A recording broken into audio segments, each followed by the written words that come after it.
Hello বন্ধুরা, welcome to my channel. দেখো আজকে যাচ্ছি সবজি বাজার করতে। প্রচুর রোদ ছিল, একটু যেতে ইচ্ছা করছিল না, কিন্তু একটু সবজি ছিল না, তাই যেতেই হলো। চলে এসেছি বার্নপুর বাজারে বাজার করতে। দেখো প্রথমে আম নিলাম, তারপর একটু কুমড়ো নিলাম। কুমড়োটা নেওয়ার পর এদিক ওদিক দেখছিলাম, আরও অনেক সবজি ছিল, তা আর একটু দেখছিলাম যদি আরও অন্য কোথাও কী কী সবজি আছে, সস্তায় কি পাওয়া যায়। দেখো পুরো বাজারটা একবার এদিক থেকে ওদিক ঘুরে নিলাম, নিয়ে তারপরে ঘোরার পরে পুরো হাঁপিয়ে গেছিলাম, নিয়ে একটু আখের রস খেলাম। আখের রস দেখো কি সুন্দর করে আমাদেরকে আখের রস দিল বিট নুন দিয়ে।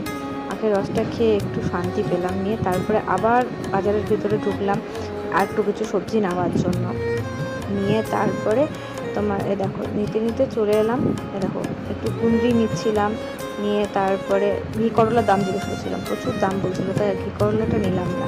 নিয়ে তারপরে ভেতর দিক দিয়ে গিয়ে দেখো এঁচোড়ের দোকান এলাম। এঁচোড় দেখো দাদা কি সুন্দর করে এঁচোড়টা কেটে দিচ্ছে। তারপর টমেটো বেগুন নিয়ে তারপরে আলু পেঁয়াজ নিলাম, নিয়ে তারপরে বাড়ি চলে গেলাম। টাটা, দেখা হচ্ছে নেক্সট ব্লগে।